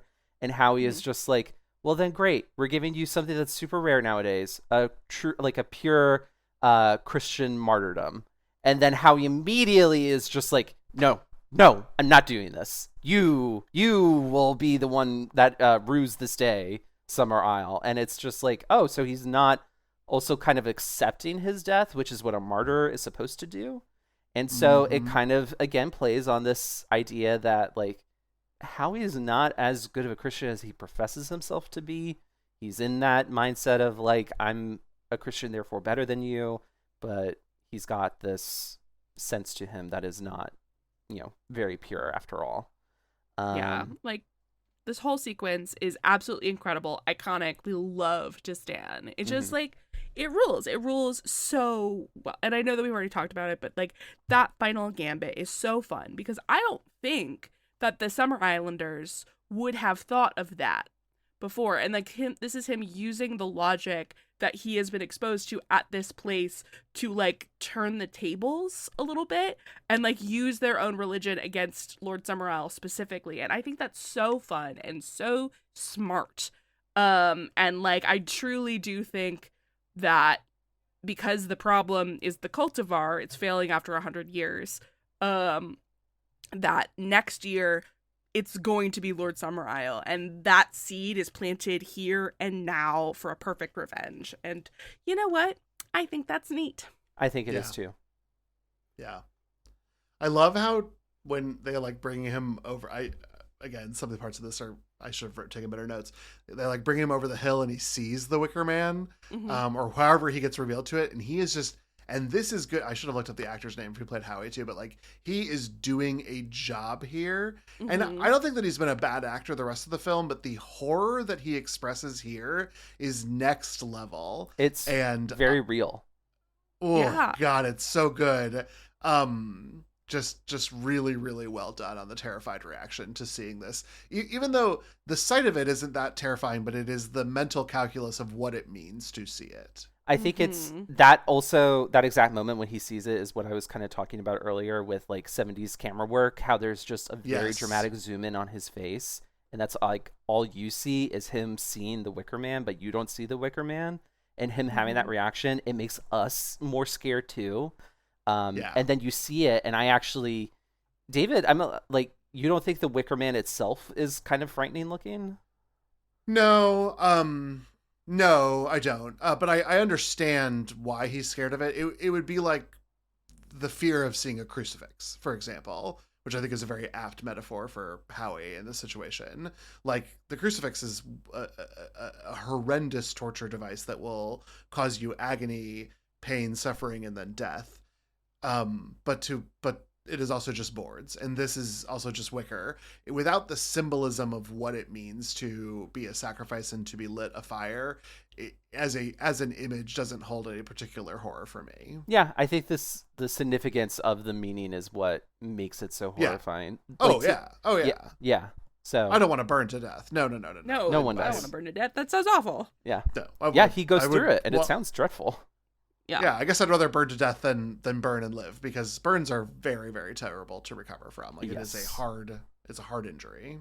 I also would like to say that song that they sing, "Summer Is a Comin' In," is a real medieval folk song.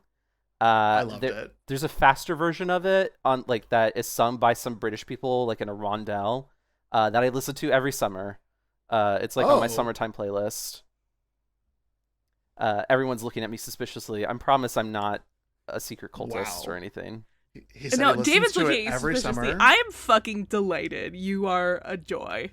It's so fun. Summer is a comin' in, summer is a comin' in. Yeah. And do you listen to it at Saturday, June 21st at 4:41 a.m. Eastern time? I might have done it for previous summers. The exact moment of the summer solstice. Maybe I have to. But it's really funny, though, because that song is in Middle English, and there's a lyric in there about a goat farting. Oh. Yeah. Well, they do that. The medieval people had a sense of humor very similar to how we had a sense of humor in the 2000s. Okay. That they had Nickelodeon or what? No, like... People like body humor. Body humor, making fun of women, talking about women's body parts. Like very, very mid-2000s kind of humor. That was the medieval people. We've always been like this. We've always been like this.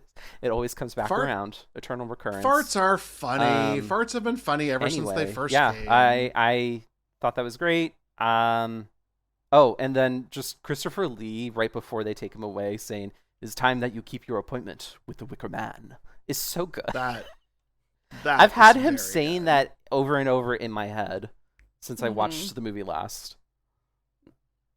Yeah. Yeah, that was very good. I like Lee a lot. I love the end here. I just can't say it enough. Like, this is a very good end of a movie. Well, since we are at the end, and before we enter our final wrap-up, it is time for us to revisit the questions that brought us here. Let's revisit the idea of if The Wicker Man, parentheses 1973, was a horror entry for us to consider. The only answer I put in my little box there was a flame emoji. So. Oh my god. It was horrifyingly on fire. Yeah. Yep. Yeah. I think this definitely. Yeah.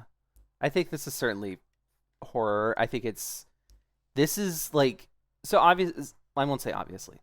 Folk horror existed as a genre here and there in the past. A lot of books in like the Victorian era, or late Victorian era, early 20th century kind of played with some of these ideas that in faraway, forgotten parts of Europe, people still worship gods that we do not know about in our Christian modernity.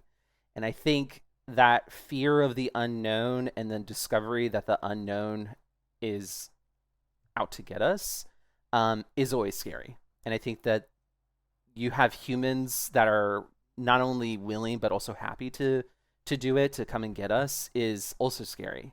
And so I think that this is a great representation of that. I think there's a reason that this movie is held up as kind of the pinnacle for folk horror movies. And yeah, I really enjoyed that. I thought it was very scary. Yeah. I think there are moments when the film gets a little bit close to just being a noir or even a thriller. And I think that gets even more complicated by some of the weird genre moments, like the rock song. But I think that my memories of this film will remain the horrifying parts of it. It will remain the rabbit. And we talked a lot about the rabbit in the coffin, but I think Howie throwing the rabbit at the feet of Lord Summerisle will probably be the thing that remains more to me, because you know, we also could have believed that these people believe that, or the story that he was being told is this is like Rowan's soul. I think there's some actually really good child actors in this film that amped up the horror a lot for me, and I really like that. And again, it's the choppy dance that really is probably one of the scariest things that we've had a chance to talk about here tonight. I love that. Thank you. So let's ask the other half of our questions, which is, now that we've had our conversation, is it queer? I also put a single flame emoji here. So. Flaming. It was flaming. Yeah, listen, Flaming. It's camp, babes. Yeah. I mean, the singing. There's so much singing. This is a musical. So much. And it's a musical. I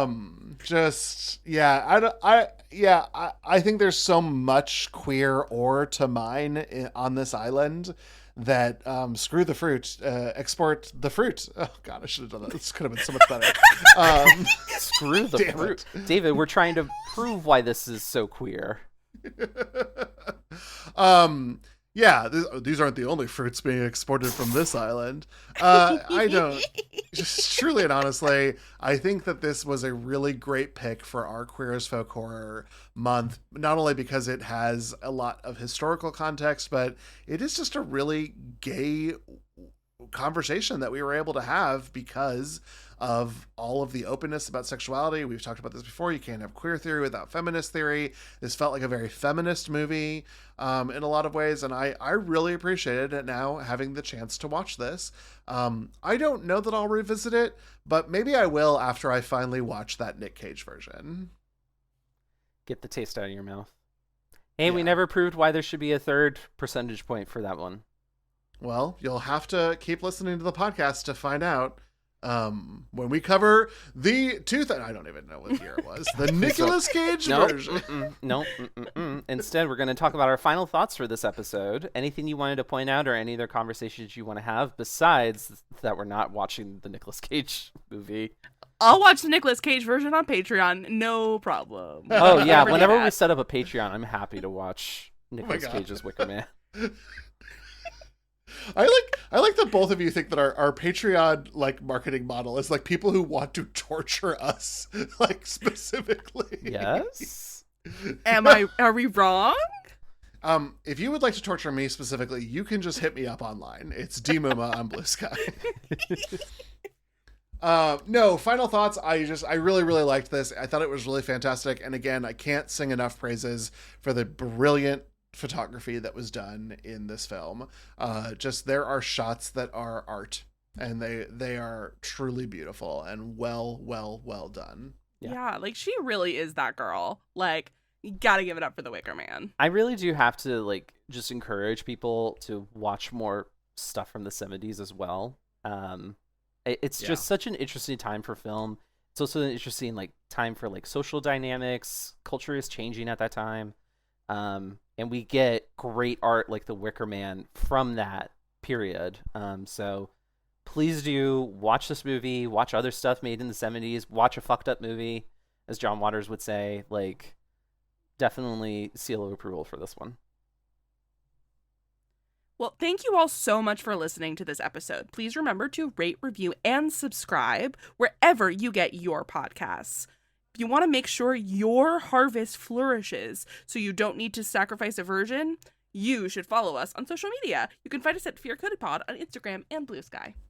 And the podcast is a proud part of our Glitterjaw Queer Podcast Collective. If you'd like to listen to more queer media podcasts like the aforementioned Mixed Reviews or Q Division, you can check out the full roster of Glitterjaw shows at glitterjaw.com. Gavin, and come on the pod. Gavin, come on the pod to talk about Death Becomes Her.